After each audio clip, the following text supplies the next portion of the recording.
우리 영광의 박수를 하나님께 드리도록 하겠습니다. 잠깐 기도하도록 하겠습니다. 지혜가 제일이니 지혜를 얻으라. 내가 얻은 모든 것을 가지고 명철을 얻을지니라. 하나님의 말씀은 진리의 말씀입니다. 진리의 말씀으로 저희를 깨끗게 하여 주옵소서. 예수 그리스도 이름으로 기도합니다. 아멘.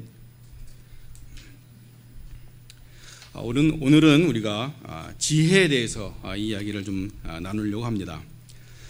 우리가 살면서 지혜롭게 행동하기를 원하지요. 그래서 우리가 지혜를 얻기를 원합니다. 우리 인간의 지혜는 이 세상에 살면서 많은 유익을 우리에게 끼친 것은 의심의 여지가 없습니다. 그런데 이 지혜와 또 비슷한 것이 또 하나 있지요. 그것은 지식입니다. 이 지혜와 지식은 분명히 다릅니다. 그럼 우리 지혜와 지식은 어떻게 다를까요? 지식은 기본적으로 학문적으로 배워서 익히는 것이고, 지혜는 삶을 통해서 얻게 되는 체험적인 것이라 우리가 말할 수가 있습니다. 그래서 실제적으로 생활할 때는 지식보다는 지혜가 더 많이 필요하고 많이 사용되게 되는 것입니다. 그런데 이 지혜도 그 문화가 속해 있는 그 문화에 따라서 많이 차이가 나게 되는 것이죠. 그래서 모든 문화가 그러하듯이 그 문화가 속해 있는 그 지역의 그것에 따라서 다르고 또 한계가 있는 것이 분명합니다. 왜냐하면 그 지혜들은 인간들이 만들었기 때문인 것입니다. 그래서 인간의 지혜는 이 세상에 많은 유익을 끼치는 것은 우리가 의심의 여지가 없으나, 그러나 인간의 지혜에는 반드시 일정한 한계를 넘을 수 없는 그런 범위가 있다는 것을 이야기하고 있습니다. 우리 여러분 아시겠지만 지난주에 제가 필리핀을 갔다 왔습니다. 하임 목사님과 스팔리 목사님, 그다음에 김영하 목사님과 같이 필리핀을 갔다 왔습니다. 그 수도 마닐라에는 그 근처에 그 수도 마닐라에서 나오는 쓰레기들을 모아서 아주 큰 산이 돼버린 그런 쓰레기 산이 있습니다. 그래서 그 이름을 쓰레기 산이라기도 하고 또 스모킹 마운틴이라고도 합니다. 왜냐하면 거기 근처에 사는 사람들은 돈이 없기 때문에 가스나 뭐 이런 연료를 쓸 수가 없습니다. 그래서 산에서 나무를 베서 그 나무를 수트로 만들고 수수로서 연료로 사용하는 그런 것이 그렇기 때문에 항상 연기가 나기 때문에 스모킹 마운틴이라고도 합니다.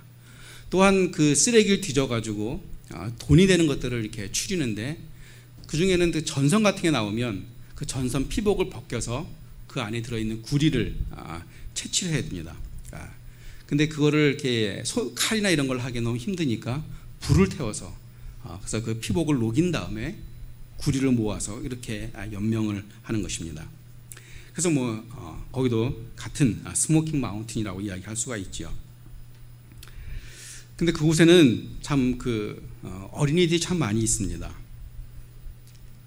지난 금요일에도 배식을 주기 위해서 갔는데, 그 교회 밴이 가게 되면, 교회 차가 가게 되면 그 어린이들이 쭉 줄을 씁니다.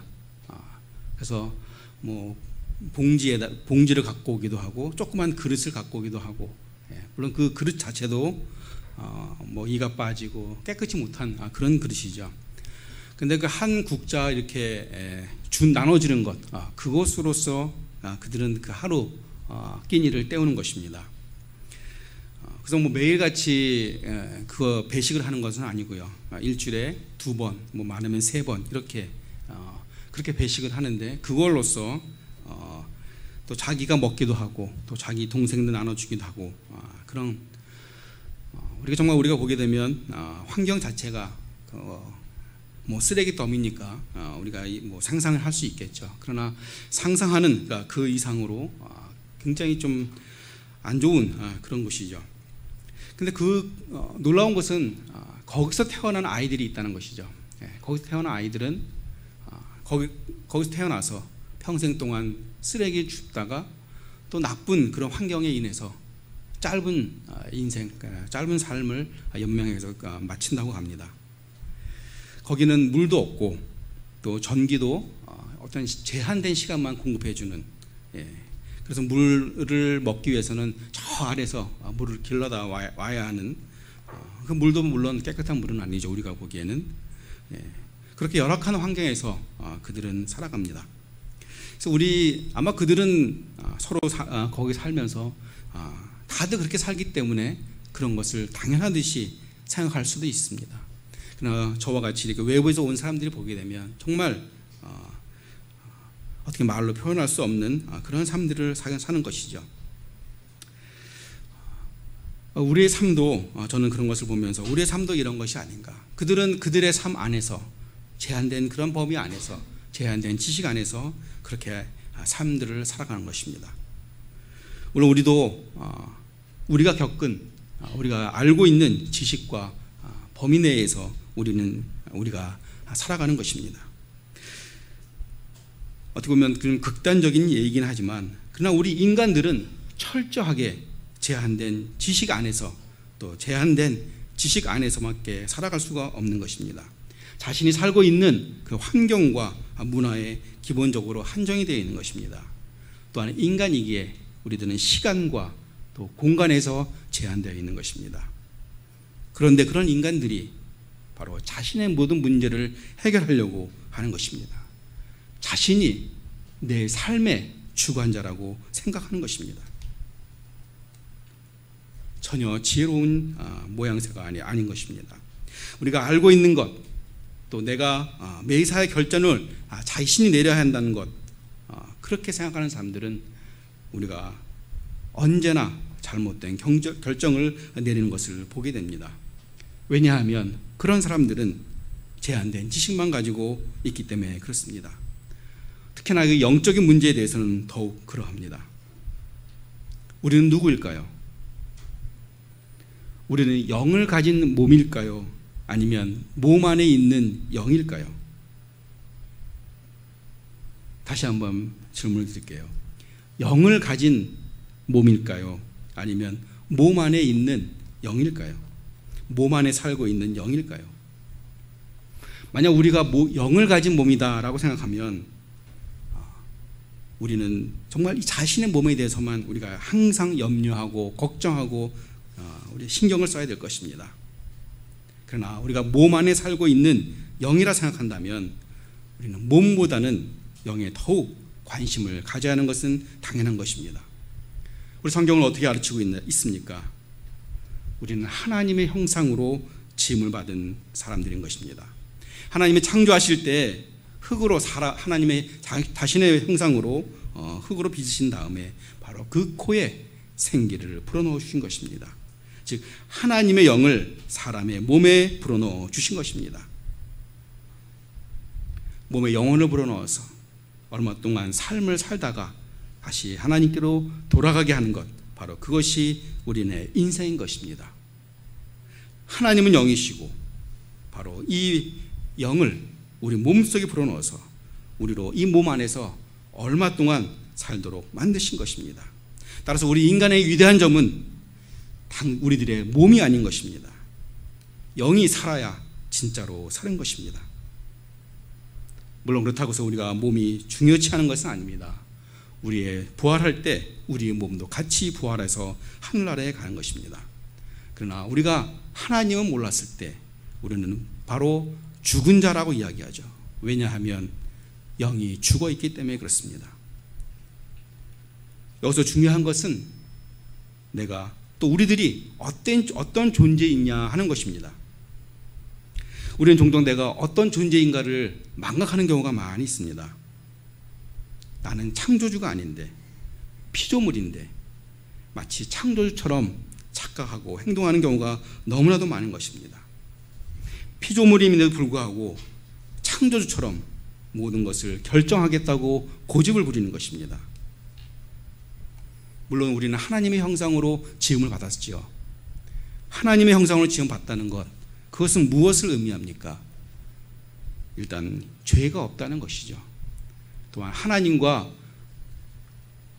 관계가 건전하게 이루어지고 있다는 얘기죠.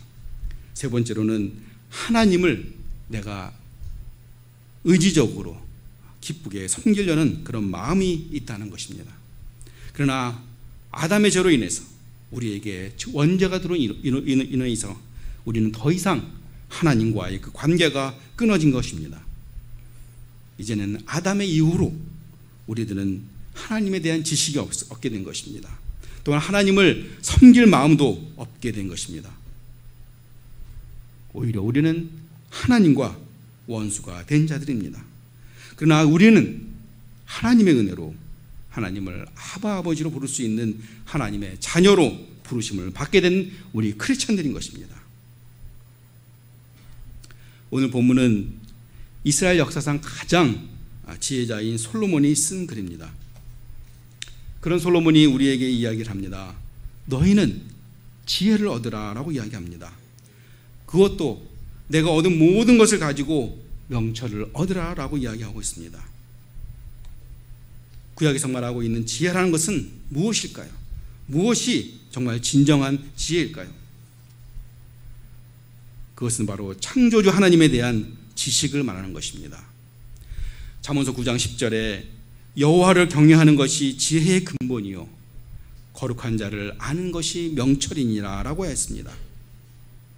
우리는 유한하기 때문에 영원하신 하나님을 이해할 수도 없고 이해할 능력도 없는 존재들입니다. 그런데 그런 하나님이, 영원하신 하나님이 우리 곁으로 오신 것입니다. 요한복음 1장 1절에 태초에 말씀이 계시니라 라고 이야기했습니다. 태초부터 계셨던 하나님이 이제 말씀으로 우리 곁에 오는 그런 놀라운 사건이 발생한 것이 바로 예수님의 성육신하신 그 사건인 것입니다. 그 말씀은 누구를 가리키나요? 바로 예수 그리스도를 가리키는 것입니다. 그래서 사도 바울은 고린도전서 1장 18절에서 이렇게 이야기하고 있습니다. 십자가의 도가 멸망하는 자들에게 미련한 것이요 구원을 받는 우리에게는 하나님의 능력이 된다라고 이야기하고 있습니다. 왜 십자가의 도가 멸망하는 자들에게 미련한 것이 될까요? 왜냐하면 그들은 예수를 믿으면서 당하는 고통과 고난을 볼 때 그들 눈에는 참으로 어리석고 미련해 보이기 때문에 그렇습니다. 그런 자들에게는 이 세상의 모든 것이 바로 자신들에게 전부이기 때문에 그렇습니다. 그러나 하나님의 도를 아는 사람들에게는 바로 그것이 하나님의 능력이 되는 것입니다. 하나님의 도를 아는 사람에게는 하나님과 우리의 관계가 도저히 회복될 수 없는 그러한 관계임에도 불구하고 하나님의 은혜로 또 하나님의 선물로 우리에게 기적적으로 회복이 된 것입니다. 바로 그것이 믿음인 것입니다. 그렇기 때문에 우리는 그것을 하나님의 능력이라고 이야기하는 것입니다. 우리 고린도전서 1장 22절부터 우리 24절을 한번 같이 읽도록 하겠습니다. 시작. 유대인은 표적을 구하고 헬라인은 지혜를 찾으나 우리는 십자가에 못 박힌 그리스도를 전하니 유대인에게는 거리끼는 것이요 이방인에게 미련한 것이로되 오직 부르심을 받은 자들에게는 유대인이나 헬라인이나 그리스도는 하나님의 능력이요 하나님의 지혜니라. 유대인들은 정말 기적이나 이적과 같은 그런 놀라운 표적을 구했습니다. 또 헬라인들은 지혜를 찾는다고 했습니다. 헬라 문화가 꽃피었던 그리스 안에 사는 사람들도 영원한 지혜를 찾고자 그렇게 노력했지만 결국은 아무것도 찾지 못했던 것입니다. 오히려 사도 바울이 전하는 그런 십자가에 죽으신 그 예수 그리스도는 유대인들에게 부끄러운 것이 되었던 것입니다. 왜냐하면 나무에 달린 자마다 수치를 당한 것이기 때문에 그렇습니다. 그러나 그 십자가를 통해서 온 인류가 구원을 받게 되고 하나님 앞에 담대하게 나아갈 수 있게 된 것입니다. 그래서 이 십자가는 수치가 아닌 바로 하나님의 능력이고 하나님의 지혜인 것입니다.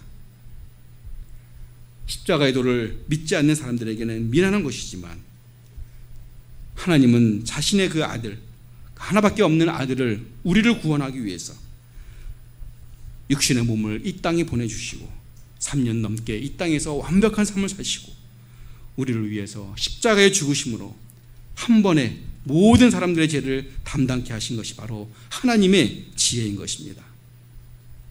이제 우리가 예수 그리스도를 나의 구주로 시인하기만 하면 구원을 얻게 되는 그런 놀라운 기적들이 날마다 생기는 것입니다. 어떻게 우리가 하나님의 지혜를 또 얻을 수 있을까요? 욥기서 28장 13절 19절에 보게 되면 이 세상에 어디에서든지 하나님의 지혜를 얻을 수 없다라고 이야기합니다. 이 하나님의 지혜는 돈으로도 살 수 없는 것입니다. 오직 하늘에서 내려오는 것입니다. 오직 하나님으로부터 내려오는 것이 하나님의 지혜인 것입니다. 우리는 모든 것이 인간의 관점에서 우리가 정한 가격표에 의해서 정해져 있습니다. 바로 이것이 이 세상이 굴러가는 방식인 것이죠. 그러나 영원한 지혜는 우리 인간의 방법이 아닌 하나님의 방식으로 위에서 내려오는 것입니다. 하나님을 두려워하는 것, 바로 그것이 지혜의 근본인 것입니다. 현대와 같이 고도로 발달된 시대에서 특히나 이 포스트 모더니즘에 살고 있는 우리들은 절대 기준을 상실한 이 시대에 살고 있습니다. 각자 소욕이 정한 대로 내가 원하는 대로 절대적인 기준을 다 거부하면서 마치 노아 시대의 사람들이 살던 것처럼 우리는 그런 시대를 지금 살아가고 있는 것입니다. 우리가 어떤 사람이 귀를 기울이지 않는 것은 바로 그 사람을 무시하는 또렷한 표시입니다. 만약 우리가 어떤 사람에게 귀를 기울이기를 거부한다면 우리는 그 사람을 들을 만한 가치가 없는 그런 사람으로 생각하고 있음을 말하는 것입니다. 하지만 말에 귀를 기울일 가치가 없다는 근거에 의해서 우리가 귀 기울이를 거부해야 되는 유일한 존재가 하나 있는데 바로 그것은 마귀인 것입니다. 또 마귀와 그의 추종자들입니다. 분별력 있고 판단력 있게 귀를 기울이고 누구의 말을 들을 것인지 주의 있게 선택하는 것, 바로 그것이 지혜의 본질인 것입니다. 이렇게 하지 못한 것이 우리 에덴 동산에서 우리의 조상인 아담이 저지른 그런 어리석음이었습니다. 하나님의 말씀을 듣는 대신 아담은 사탄의 거짓말을 믿었던 것입니다. 그래서 우리는 종종 어리석게도 바로 아담을 본받는 그런 때가 있는 것입니다. 참된 지혜는 무엇이냐? 세상으로 오는 것이 아니라 하나님부터 오는 것입니다.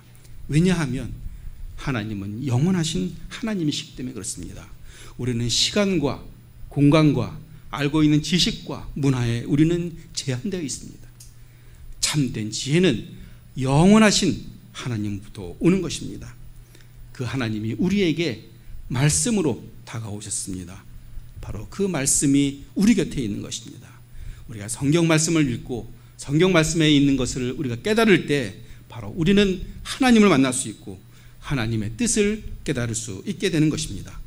바로 이러한 놀라운 은혜가 오늘 우리 모든 성도들에게 있기를 예수 그리스도의 이름으로 축원합니다. 아멘. 우리 기도하도록 하겠습니다. 영원한 지혜이신 하나님, 우리를 창조하신 목적을 우리로 깨닫게 하여 주시옵소서. 하나님이 원하시는 감사와 찬양이 우리들의 삶 속에서 날마다 흘러나올 수 있도록 주께서 인도하여 주시옵소서. 당신의 아들 예수 그리스도의 그 지혜로 힘입어 우리의 삶들을 살아갈 수 있고 능히 이겨낼 수 있도록 지혜를 허락하여 주시옵소서. 예수 그리스도의 이름으로 기도합니다. 아멘. 우리 찬양하도록 하겠습니다.